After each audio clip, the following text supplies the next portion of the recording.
이번 순서는 아마 제일 기다리셨을 순서죠. 두 분 조교님, 신현상 이준성 조교님 앞으로 모셔서 이번 대회에 대해서 설명과 팁 한번 들어보겠습니다.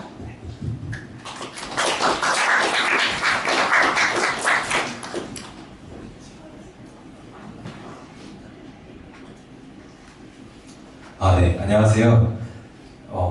이렇게 많은 사람들 앞에서 마이크를 잡은 게 진짜 오랜만인 것 같은데요. 이런 기회를 주셔서 만들어진 모든 분들께 우선 감사하다는 말씀 드리고 시작하겠습니다. 이번 세션에서는 작년 챌린지의 수상팀 소속이자 올해 챌린지의 총괄 조교를 맡은 저랑 여기 있는 이준성 조교가 함께 작년 챌린지에 대해서 이런저런 한 생각들도 공유를 드리고, 그리고 이제 가장 기다리실 올해 챌린지는 어떤 규칙으로 진행될 것인가에 대해서 한번 말씀드리려고 합니다. 목차는 이와 같은데요. 우선 저희 간단하게 인사를 드리고, 그 다음에 이제 앞에 이종호 교수님께서도 잘 요약해 주셨지만 좀 더 핵심 담아서 한번 패스트 MRI 챌린지가 무엇인지 요약을 해드리고, 그 다음에 저랑 이주성 조가 각각 작년 챌린지를 하면서 이런 생각들을 했고 어떤 내용들을 알려드리고 싶은지 그런 거를 정리를 해봤고요. 그리고 마지막으로는 올해 챌린지 어떻게 진행될 것인지에 대해서 마무리하며 세션을 정리해보겠습니다. 네, 먼저 인사를 드리겠습니다. 저는 전기정보학부 1학번 신연상입니다. 안녕하세요. 저는 전기정보학부 2학번 이준성이라고 합니다. 이번에 한 6주 정도의 길다면 길고 짧다면 짧은 시간인데 참가자분들도 많이 얻어가시고 저희도 많이 배워가는 그런 서로 쌍방향적으로 유익한 시간이 되었으면 좋겠습니다. 잘 부탁드립니다. 네, 패스트 MRI 챌린지를 간단하게 소개를 할 건데요. 다시 저희 챌린지의 목표는 모델을 만드는 겁니다. 어떤 모델을 만드냐 하면은 엘리어스가 많은 MRI 이미지를 넣어서 엘리어스가 없는 MRI 이미지를 만드는 그런 모델을 여러분들께서 만들어주시면 되고요. 당연히 이미지를 잘 만들어낼수록 좋은 모델이 되겠죠. 그리고 아까 교수님께서 언급하셨듯 LES가 많은 모델, 이제 왼쪽처럼 노이즈가 많은 영상을 의미하고요. LES가 적은 이미지는 오른쪽처럼 선명한 뇌 영상을 말하는 겁니다. 그래서 이렇게 보면은 왼쪽 이미지를 이제 오른쪽으로 바꾸면 되는데 이거 어떻게 하지? 살짝 감이 안 오실 수도 있잖아요. 사실 저도 되게 감이 안 왔어요. 어떻게 하지? 그래가지고 조금 더 이제 여러분들이 감을 잡으실 수 있도록 조금 더 테크니컬하게 한 단계만 더 들어가보려고 합니다.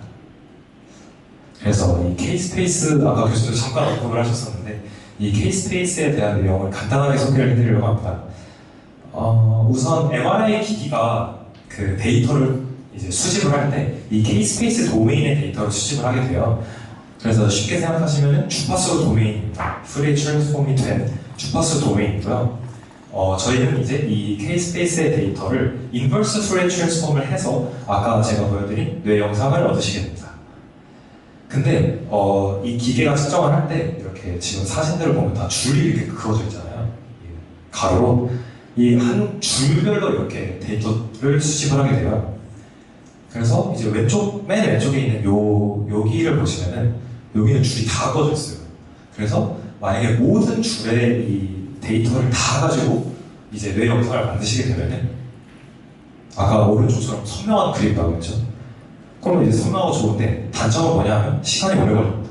왜냐면은 이 한 줄을 측정하는 데마다 시간이 다 걸리기 때문이죠.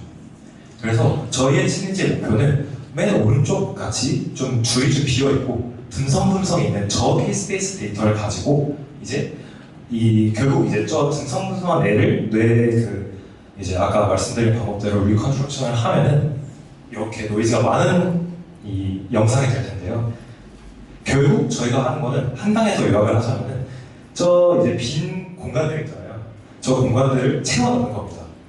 여러분들의 모델이. 그래서 이게 좀 더 감을 잡으시는 데 도움이 됐을지 모르겠네요. 그래서 처음에 되게 이 자동화 세팅이 어떻게 보면 되게 귀찮아요. 그리고 시간 뺏기는 것 같아서 아쉬울 수도 있어요. 근데 그게 전혀 아깝지 않다. 초반에 자동화 세팅을 하셔서 여러분들이 손을 떼도 알아서 코드가 돌아가고 모델이 학습이 될 수도 있고요. 다양한 걸 실험할 수 있고요. 그런 이제 자동화 툴을 꼭 이용하시는 것을 팁으로 드리고 싶었습니다. 네, 그리고 이제 저의 마지막 페이지인데요. 여기서 어떤 얘기를 하면 좋을까 고민을 해보다가 이제 For What이라는 주제를 들고 와봤어요.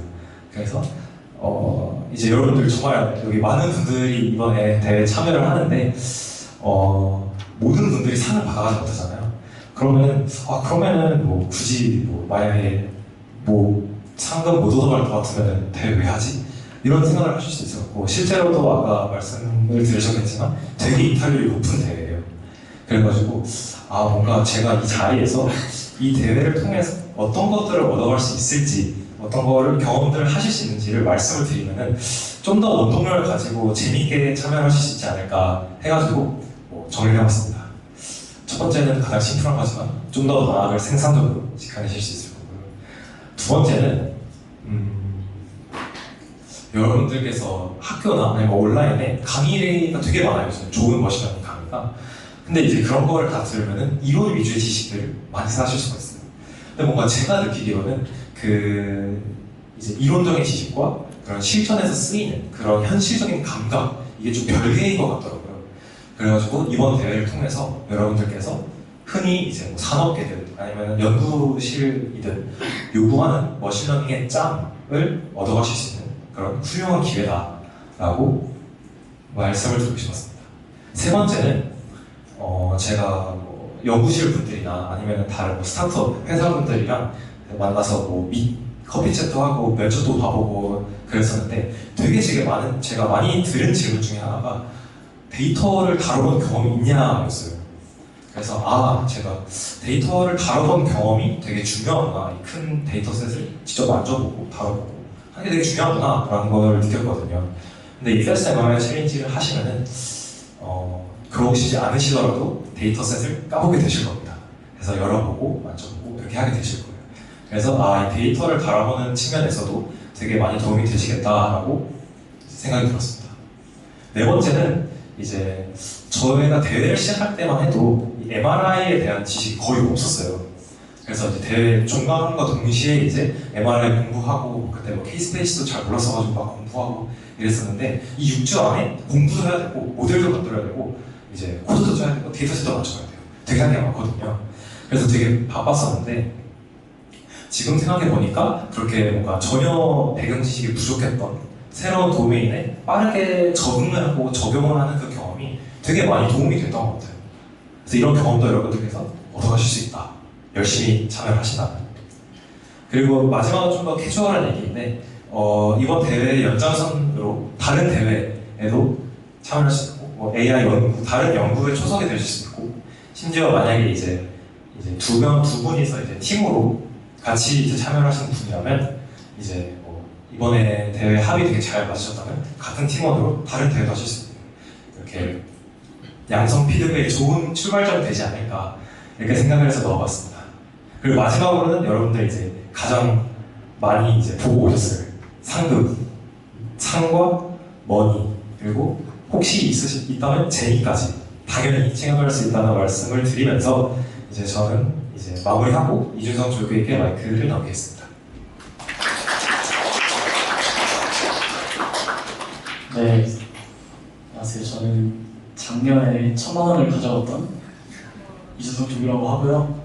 저는 저도 한번 회고를 하자면 저는 사실 두 번을 참여를 했어요. 이제 21년도랑 23년도 두 번을 했는데 네, 21년도에는 보시다시피 저는 순위권도 안 했고요. 그때는 그리고 심지어 제출도 했는데 거기서 평가되지도 않았던 코드를 냈습니다. 그래서 이게 왜 그랬을까? 이제 군대 가기 전에 했던 거거든요. 왜 그랬을까 해서 봤더니 제가 그때 23년도에 같이 1등 했던 친구랑 22년도에도 했었는데 그때 저희 모토가 AI를 제대로 해보자 라는 생각으로 이제 논문을 다 찾아보고 논문에 있는 여기 있는 수식들까지 다 보면서 이 수식을 직접 임플레멘테이션 하려고 했어요. 그래서 사실 기탑에 있는데도 스크립트도 하려고 하다 보니까 시간이 너무 많이 길어져가지고 네, 그래서 막판에 제대로 하지도 못했던 좀 기억이 있습니다. 그래서 23년도에 다시 해서 좋은 결과를 얻을 수 있었는데 이걸 하면서 저는 좀 간단하게 말씀드리자면 일단 전략을 좀 다양하게 구상을 하시는 게 좋을 것 같아요. 이게 지금 AI 대회 중에서도 이게 조금 그래도 난이도가 있다고 저는 개인적으로 생각이 들어가지고 한두 개의 전략으로만 생각을 하시지 마시고 보다 다양하게 접근을 하셔가지고 좀 시도를 해보시는 게 좋을 것 같다라는 생각이 듭니다. 그리고 지금 대회 시작하기 한 1주, 2주 정도 남았네요. 그래서 저는 23년도에 할 때 그 전에 대회 시작을 하기 전에 좀 전략을 미리 생각을 좀 했던 것 같아요. 그래서 대회 시작 전에 시간을 조금 잘 이용을 하시면은 대회 시작됐을 때 데이터 공개되자마자 바로 하실 수 있으니까 좀 시간 절약이 잘 되지 않을까 하고, 세 번째는 이제 제 21년도 대회 패착이었던 이제 오픈 소스를 잘 활용하시는 걸 좀 추천드릴게요. 물론 이제 스크래치부터 하시는 것도 좋긴 한데 여유가 있으시고 GPU가 잘 돌아가고 있는 상태라면 추천을 드리겠습니다. 그리고 이제 신현상 조교도 그렇고 저도 작년에 했던 영상이 지금 유튜브에 올라와 있긴 한데 여러분들한테 조금 죄송하지만 이거는 참고용으로만 하시는 게 좋을 것 같아요. 왜냐면 이걸로 그대로 하시면 아마 이번 챌린지에선 점수가 안 나오실 거예요. 규칙이 좀 많이 바뀌어가지고 죄송하다 말씀드리고요. 그리고 아까 잘 설명을 해줬지만 이제 원래 뇌 사진을 저희가 그냥 아이스페이스라고 하고요. 걔를 이제 프리 트랜스폼을 거쳐가지고 나온 거를 K-스페이스라고 하는데 이제 제 경험상 아이스페이스에서 있는 데이터와 활용하는 것보다 K-스페이스에서 있는 것까지 활용했을 때 더 큐어스가 조금 높게 나왔던 것 같아요. 그래서 아이스페이스가 물론 조금 되게 간단하고 모델도 좀 쉽게 설계할 수 있고 한데 조금 더 고득점을 원하시는 분들은 K-스페이스 데이터도 같이 사용하시는 것을 좀 추천드리겠습니다. 그리고 같은 얘기지만 GPU가 돌아가는 거를 멈추지 마시고, 그리고 GPU가 돌아갈 때 기다리시지 마시고 다른 작업을 하시면서 시간을 절약하시는 걸 좀 추천드릴게요. 그리고 마지막으로 MRI 원리를 정말 완벽하게 이해하려면 사실 저도 지금 잘 모르거든요. 완벽하게 잘 몰라가지고 그 정도까지 아는 것도 물론 좋지만 이번 대회에서 뭔가 그래도 점수를 좀 크게 높이고 싶다 하면은 뭔가 이 시간보다 지금 뭔가 다양한 전략을 좀 참고해가지고 시도를 하는 그런 걸 좀 해보는 게 좀 더 좋지 않을까 생각을 합니다. 네. 그리고 이제부터 좀 여러분들이 제일 잘 들으셔야 되는 규칙 소개를 하겠습니다. 그래서 23년도 페스트 MRI 규칙을 소개를 드리면 일단 4개의 규칙이 있었습니다. 일단 GPU 여기 트레이닝하거나 인프런스를 할 때 GPU 램이 8기가로 제한이 됐었어요. 그리고 모든 과정에서 프리트레인드 모델, 그러니까 사전 학습된 모델이 사용될 수가 없었고요. 이거는 프리프로세싱에서도 똑같이 적용되는 거고요. 그리고 데이터가 2개가 주어졌습니다. 아까 신현상 조교가 잘 얘기를 했었는데 4X랑 8X로 이제 엑셀러레이트 된 데이터를 2개를 줬습니다. 그리고 이 모든 과정을 파이프라인 한 개로, 그러니까 4X랑 8X 데이터를 임의로 넣었을 때 항상 결과를 낼 수 있는 그런 파이프라인 한 개만 구성을 하게 했고요. 24년도 페스트 MRI는 조금 추가가 됐습니다. 네, 다시 말씀드리면 GPU 램 8기가 제한 동일하고요. 프리트레인드 모델 역시 사용 불가합니다. 이거는 프리프로세싱에서도 마찬가지고 저희가 어떤 과정에서도 프리트레인드 모델이 사용됐다라고 그게 적발이 되면은 무효 처리를 할 예정입니다. 그리고 이제 작년이랑 조금 크게 달라졌다고 저희가 생각을 했던 게 데이터가 조금 많이 달라졌습니다. 그래서 트레인 할 때는 작년에는 이제 4X랑 8X 이렇게 2개만 줬었는데 이번에는 조금 더 다양하게 드릴 예정이에요. 네, 이건 좀 더 뒤에서 설명을 드리겠습니다. 그리고 테스트 할 때도 엑셀러레이트 데이터인데 랜더마이즈 된 좀 그런 데이터를 드릴 예정이고요. 그리고 인퍼런스 타임 제한은 또 걸어놨는데 이거는 그냥 여러분들 크게 걱정 안 하셔도 되는 게 저희가 아직 정말 몇 초 이렇게 딱 정하지 않았지만 그래도 정말 유하게, 그러니까 정말 비정상적으로 느리지만 않게끔 하려고 저희가 제한을 걸어놨으니까 참고해 주시면 좋을 것 같습니다. 그리고 마찬가지로 이번에도 파이프라인 한 개로만 진행이 되어야 됩니다. 네, 그래서 좀 더 자세하게 말씀드리면 뭐 1번이랑 2번은 똑같고요. 2번에서 뭐 데이터셋은 이제 저희가 드릴 텐데 대회 시작하면서 동시에 드릴 텐데 외부에서 있는 데이터셋을 참고하시면 안 됩니다. 그리고 3번은 뭐 말씀드렸지만 정말 유하게 할 예정이고요. 4번은 지금 저희가 계획상으로는 이렇게 4개의 데이터를 드릴 예정입니다. 4x부터 9x까지 4개를 드릴 예정이고요.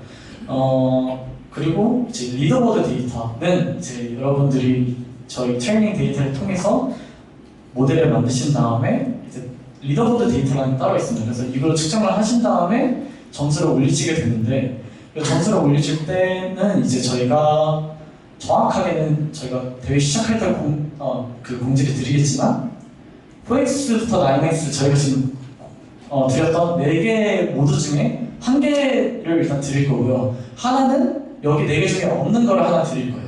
그러니까 뭐 예시를 들면은 저희가 여기 있는 것 중에서 하나 드릴 거면 뭐 4x 하나 드릴 수 있고 또 하나는 여기 중에 없는 5x 뭐 이런 걸 드릴 수 있겠죠. 그러면 이 2개를 가지고 테스트를 하신 다음에 리더보드 결과를 제출하시면 됩니다. 그래서 이거의 저희 목적은 좀 로버스티스에 초점을 맞춰가지고 어떠한 그 모드의 데이터가 들어와도 적절히 잘 좀 에일리어싱을 없앨 수 있는 그런 모델을 만드는 게 저희 좀 대회 목표라고 잡았고요. MOE 전략이라고 저희가 써놨는데 이게 무슨 말이냐? 4x부터 9x까지 모델 각각 하나씩 만들어가지고 파이프라인에 집어넣으시는 거를 되도록이면 지향을 하고요. 이건 왜 그러냐면 어쨌든 여러분들이 4x부터 9x까지 모델 하나씩 만들어가지고 파이프라인에 넣어도 저희가 여기 중에 없는 데이터를 넣는 순간 아마 여러분들 모델이 되게 이상해질 거예요. 그래서 이런 걸 MOE 그 여러 모델을 하나의 파이프라인에 넣는 걸 MOE 전략이라고 저희가 좀 얘기를 했는데 이 전략은 되도록이면 지향을 해주시고 진행을 해주셨으면 좋겠습니다. 마지막으로 테스트 데이터는 이제 저희가 정말 그 이후에 좀 점수가 높으신 분들 위주로 저희가 테스트를 또 진행을 할 예정인데 이때 프라이빗 데이터는 뭐 마찬가지로 좀 랜더마이즈된 엑셀러레이트 데이터고 이거는 비공개할 예정입니다. 비공개할 예정이고 이건 마찬가지로 여기 4개 중에 1개를 또 드릴 거고 여기 4개에서 없는 모드를 또 하나 드릴 거예요. 그래서 이거는 저희가 비공개를 할 예정이라서 참고를 해주시면 되겠습니다. 그래서 규칙 설명을 여기까지 드렸고 혹시라도 궁금한 점이 있으시면 기록해 주셨다가 이따 질문해 주시면 되겠습니다. 네, 그럼 이상으로 저희 마치겠습니다. 감사합니다.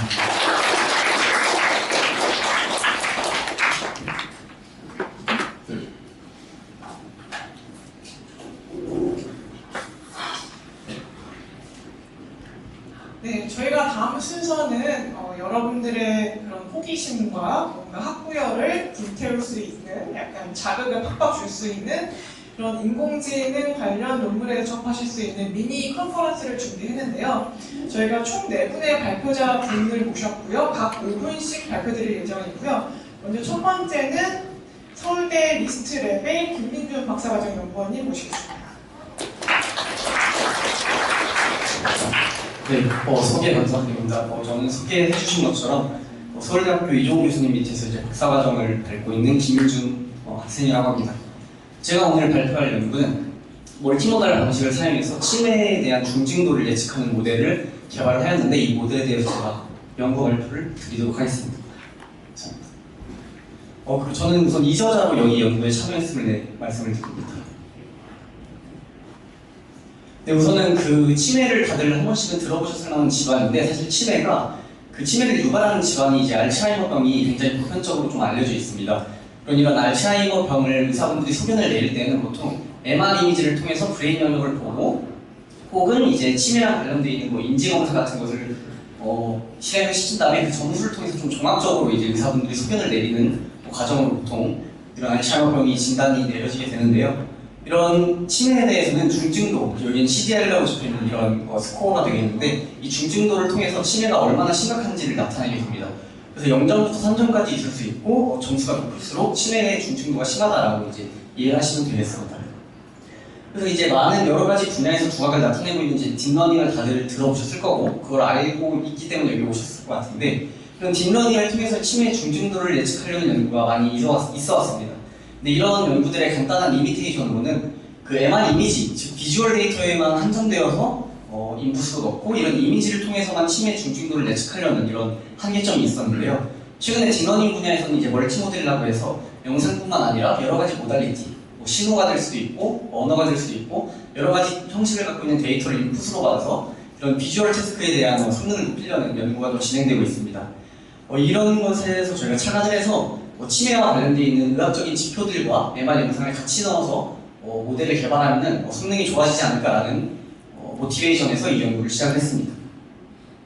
그래서 저희가 사용한 데이터셋은 다음과 같은데 간단히 말씀드려서 중요한 것은 세 번째 줄에 써 있는 것처럼 저희는 MR 이미지와 함께 태블러 데이터가 있는 이제 오아시스라는 데이터를 사용을 했고요. 이 태블러 데이터란 무엇이냐면 테이블 형식으로 이제 키밸류 값을 갖는 이제 데이터들이 있는 것입니다.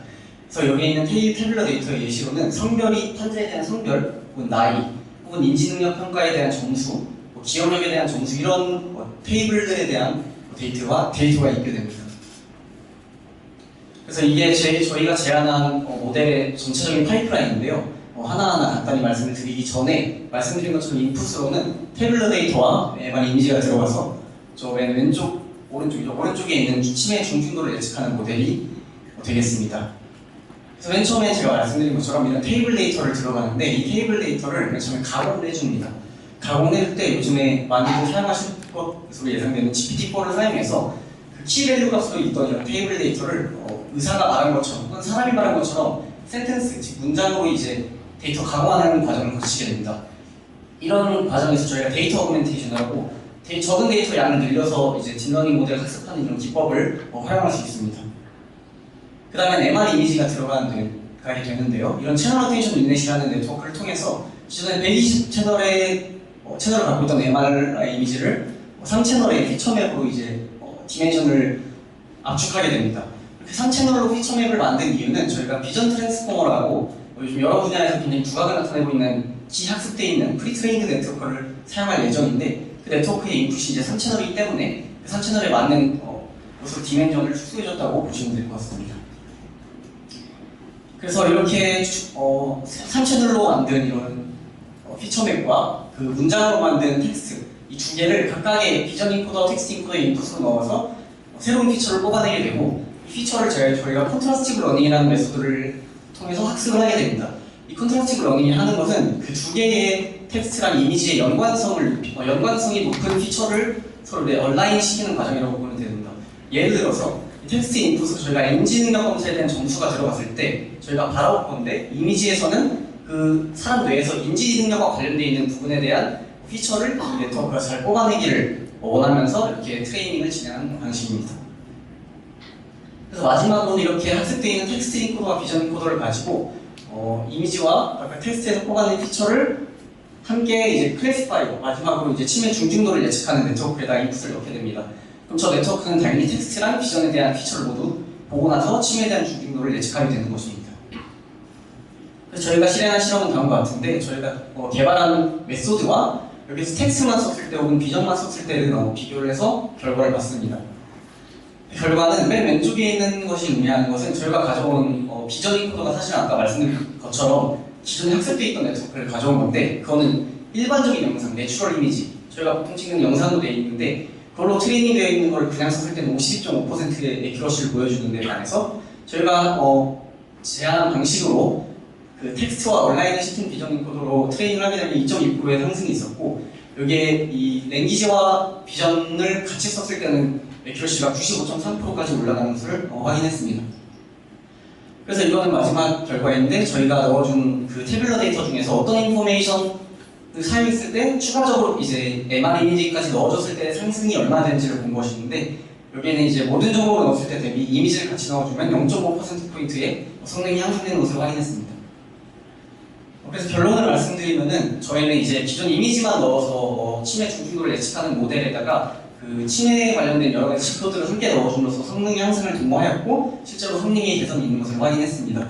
그래서 여기서 좀 더 앞으로 할 만한 일은 저희가 넣어준 이런 점수들뿐만 아니라 의무 기록 같은 것을 함께 넣어주면은 해당 환자의 의무 기록 같은 걸 넣어주면은 네트워크가 더 많은 정보를 받기 때문에 더 성능이 높아지지 않을까라는 생각을 하고 있고 마지막으로 저희가 넣어준 3채널의 피처맵에 대한 이제 좀 더 분석이 필요할 것으로 생각을 하고 있습니다. 네, 제 발표는 여기까지고 들어주셔서 감사합니다.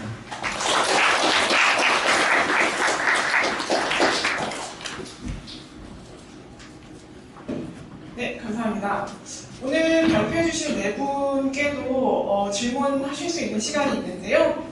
발표자분들께서 모든 프로그램 끝난 뒤에 바로 떠나시지 않고 저희 행사장에 좀 남아 계실 예정이니까요. 뭐 논문에 대해서 궁금하신 점 있으시면 여쭤봐도 되고, 뭐 아니면 대학원 생활이나 뭐 스타트업은 어떤지 뭐 이런 거 물어보셔도 될 것 같습니다. 이번에는 저희 에어스 메디컬에서 임소영 연구원님 발표해 주시겠습니다.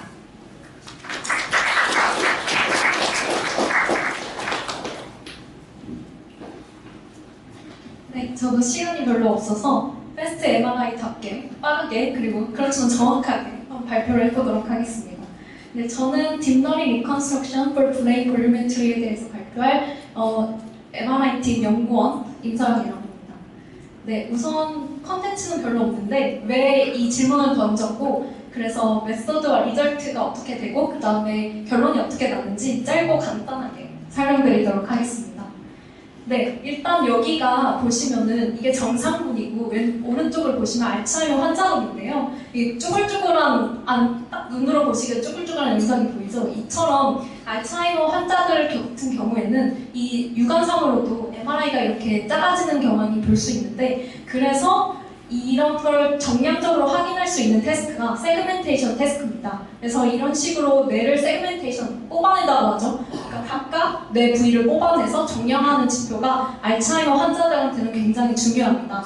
그런데 왜 리컨스트럭션 알고리즘이 중요하냐? 왜냐하면 로우 퀄리티 영상에서는 잘못된 영상이 나와서 이 세그멘테이션이 잘 안 될 것이다 라는 연구 결과가 많이 있습니다. 따라서 제 연구에서는 리컨스트럭션 알고리즘과 세그멘테이션 테스트를 이용해서 이러한 문제점을 해결해보자 하는 그 질문을 던졌습니다. 따라서 여기 보시면 스위프트 MR이 저희 그 제품에 실제 나가고 있는 리컨스트럭션 알고리즘을 이용한 제품인데요.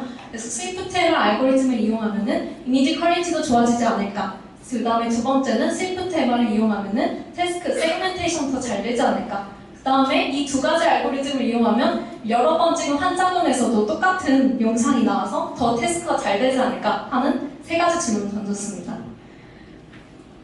간단하게 방법은 먼저 설명드리면 데이터셋에서는 종단 MRI 영상을 사용했고 알츠하이머 환자군과 정상군을 다 같이 이용했고요. 여러분도 사용하시게 될 T1 웨이티드 MRI 이미지를 여러 번 찍은 개개인에서 한 사람이 그런 데이터를 사용했습니다. 따라서 두 번째 영상을 보시면은 실제 제가 회사에서 쓰고 있는 제품 이용한 영상을 들고 왔는데 왼쪽 오른쪽 보시면은 확실히 리컨스트럭션 돼서 영상이 퀄리티가 좋아진 것을 볼 수가 있죠. 그 알고리즘을 사용한 다음에 저희가 자세하게 설명을 못 드리지만 유닛 베이스드 커스터마이즈 알고리즘을 이용해서 브레인 세그멘테이션을 진행했고 그 다음에 마지막으로 아까 말씀드렸듯이 정형화된 지표가 굉장히 중요하잖아요. 그래서 그 세네 번 찍은 것을 정말 제대로 똑같이 나오냐 해서 이발리에이션 하기 위해서 정형화된 지표까지 뽑아냈습니다. 네, 그래서 시간이 없는 여러분을 위해 결론부터 말씀드리면은 릴라이빌리티가 굉장히 높았고요. 세그멘테이션 테스트에서 똑같이 찍은 영상에서도 리컨스트럭션 한 이후가 그러니까 시프트 MR 저희 제품을 사용한 뒤에 아주 높은 정확도를 보였습니다. 그 다음에 데이터셋도 다양하게 이용했는데 MRI 퀄리티가 확실히 좋아진 것을 확인할 수 있었습니다. 네, 못 믿으실까봐 영상을 실제로 들고 왔는데 이게 리컨 전이고 이게 리컨스트럭션 후인데 확실히 전후 차이가 확실히 드러나고 세그멘테이션 역시 그 리컨스트럭션 후가 그 세그멘테이션도 잘 된다 하는 결과를 얻을 수 있었습니다. 그 다음에 세 번째 질문이었죠. 스캔을 여러 번 찍어도 같은 사람이 여러 번 찍어도 세그멘테이션이 똑같이 잘 되는 게 굉장히 중요한데요. 여기서 보듯이 리컨스트럭션 전과 후를 보시면 후가 확실히 똑같이 찍어도 잘 되는 것을 확인할 수 있었습니다.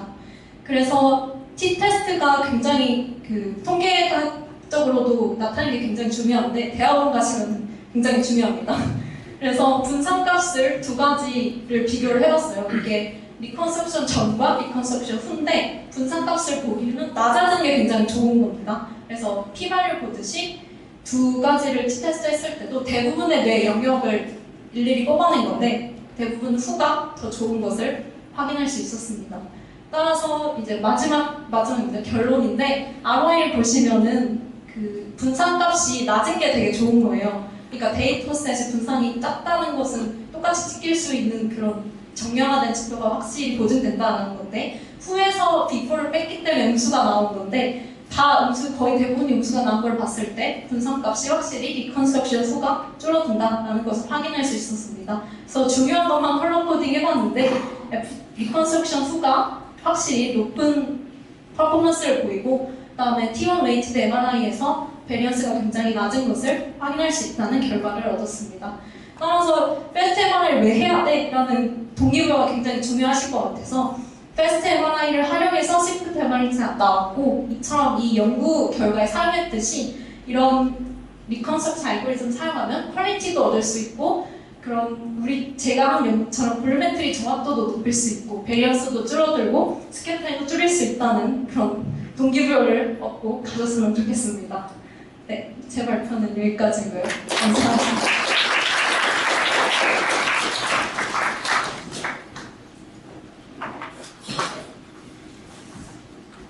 굉장히 핵심만 콕콕 집어서 발표해 주셔서 감사합니다. 저희가 이제 세 번째로는 정희훈 박사님 모시겠습니다.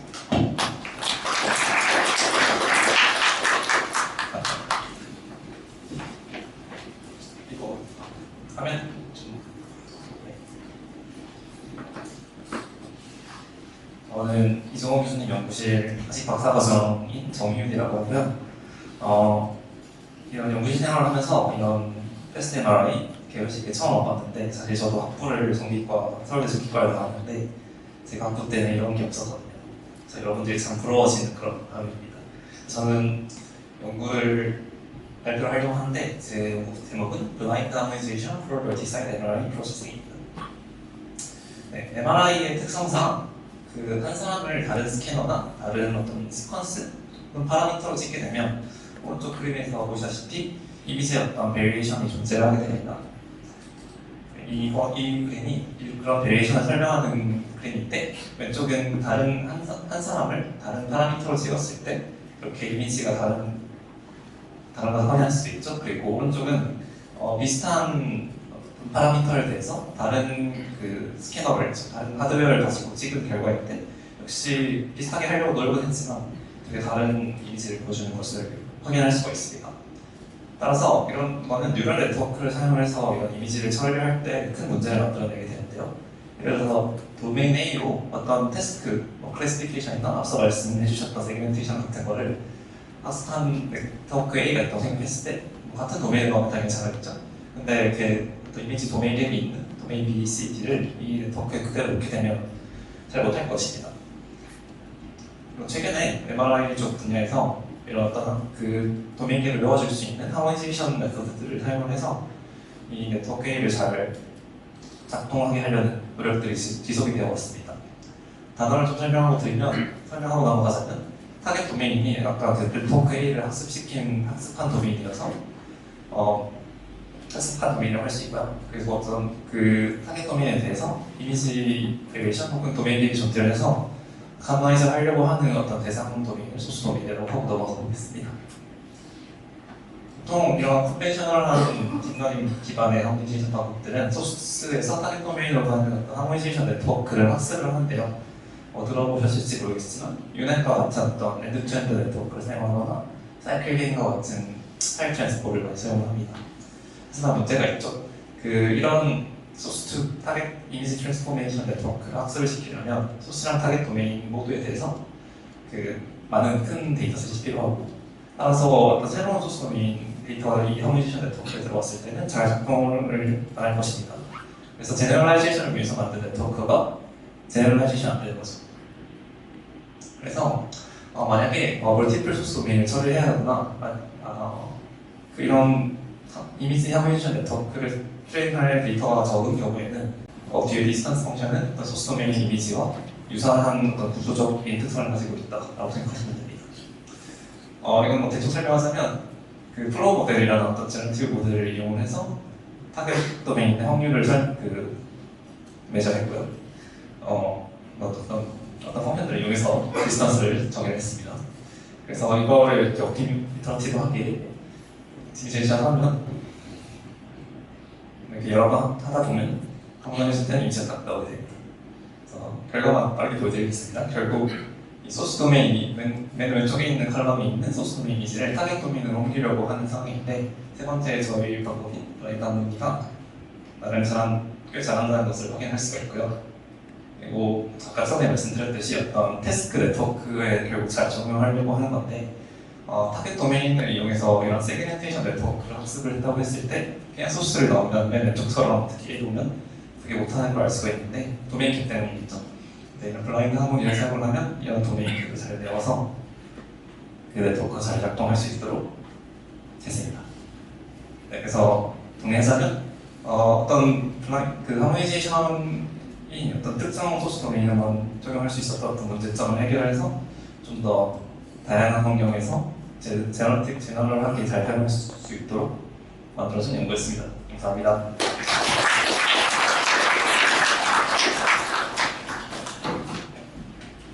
네, 감사합니다.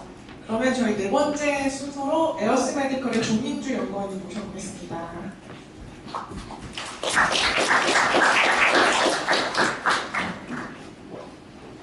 맞습니다. 시간이 많이 지체됐는데요. 다행히도 제가 마지막 발표자입니다. 저는 이제 패스트 MR에서 시작돼서 이제 세계까지 뻗어나가고 있는 에어스 메디컬에서 근무하고 있는 임상연구원 조민주라고 합니다. 반갑습니다. 저는 오늘 이제 이렇게 패스트 MR에서 시작된 스위프트 MR이 실제 임상 환경에서 어떤 식으로 쓰이고 어떤 식으로 연구가 되어 가고 있는지 간단하게 이제 논문 저희 그 다른 병원이랑 협업해가지고 올린 게재한 논문을 예시를 들으면서 소개를 드릴 예정인데요. 설명드릴 예정인데요.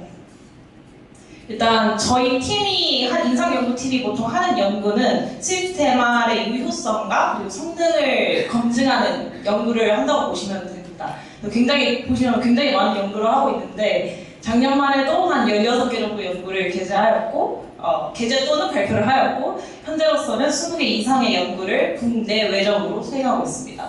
그래서 이 중에서 하나인 그 연세대 세브란스 병원과 협업했던 The MRI Acceleration 연구에 대해서 오늘은 이제 좀 간략하게 고프할 예정인데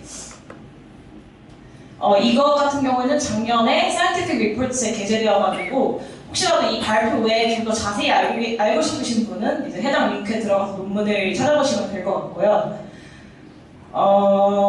목적은 일단 그 시스템을 이용해가지고 촬영 시간을 줄이고 그 와중에 고품질의 영상을 뽑아내가지고 그 환자들의 편의성을 증대시키면서 그 병원의 그 영업 효율성을 높이는 그게 목적이었고요. 총 45명의 그 무릎 통증을 호소하는 환자가 대상이었습니다. 그 제목에서 보시면 아시다시피 그 벤더를 여러 개 사용하였는데 GE, 필립스, 지멘스사의 3D 스캐너를 사용하였고요. 총 45명의 환자는 2022년 8월부터 10월까지 연세대 세브란스 병원에서 전량적으로 모집이 되었습니다. 그래서 각 환자는 총 2번의 촬영을 했는데요. 한 번은 그냥 표준 프로토콜 그대로 그냥 보통 환자가 이제 MRI 촬영하듯이 촬영을 하였고, 이제 다른 촬영은 가속된 촬영이죠. 짧은 시간 내에 이제 뭐 앞에 조교분들이 설명해 주셨다시피 이제 케이스페이스에 다 얻지 않고 이제 띄엄띄엄 얻는 그런 가속 촬영을 한 후에 저희 시스템을 프로세스를 한 그렇게 영상을 이렇게 2가지를 얻었습니다. 그래서 이건 예시 영상인데요. 앞서 말씀드린 그 컨벤셔널 그 표준 영상 그리고 가속 영상 그리고 가속 후에 스위프트 MR을 처리한 영상입니다. 이렇게 보시면 품질이 어떤 식으로 향상이 되신지 참고하실 수 있으실 것 같고요. 보통 MRI 이미지를 평가할 때 크게 2가지로 나뉘어요. 정성평가랑 정량평가. 그래서 이건 이제 죄송합니다. 잘못 들었네요. 네, 정량평가에 포함되는 건데, 정량평가에 보통 가장 많이 쓰이는 매트릭이 SNR이랑 CNR입니다. SNR은 시그널 투 노이즈 레이쇼의 줄임말이고요. SNR이 높아질수록 이미지가 좀 뚜렷해, 명확하게 보인다고 생각하시면 될 것 같고, CNR은 컨트라스트 노이즈 레이쇼의 줄임말인데, 그거 같은 경우는 이제 대조인 거죠. 그래서 병변과 정상근 아나토미가 좀 더 뚜렷하게 대조되게 보인다. CNR이 높아질수록 그렇게 보시면 될 것 같습니다.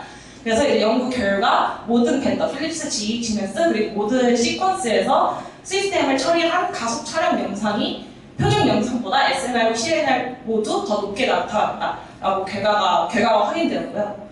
그리고 그거는 이제 statistically significant하다로 이제 결과가 나타났습니다.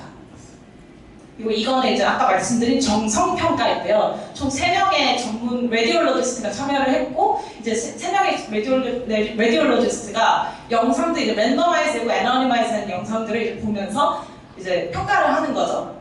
노이즈가 어떤데, 뭐 디펙트가 어떤데, 그리고 아나토미컬 스트럭처가 얼마나 좀 잘 보이냐 이런 걸 평가하는 건데요. 이제 평가 결과를 보니 그 컨벤셔널, 그 표준 영상과 가속 촬영 후 시스템을 프로세스를 한 영상이 스태티스티컬리 다르지 않다. 그러니까 통계학적으로 유의미하게 다르지 않다라는 결과를 내뱉었습니다. 이제 그 말은 두 개가 굉장히 동등한 품질을 보여주고 있다.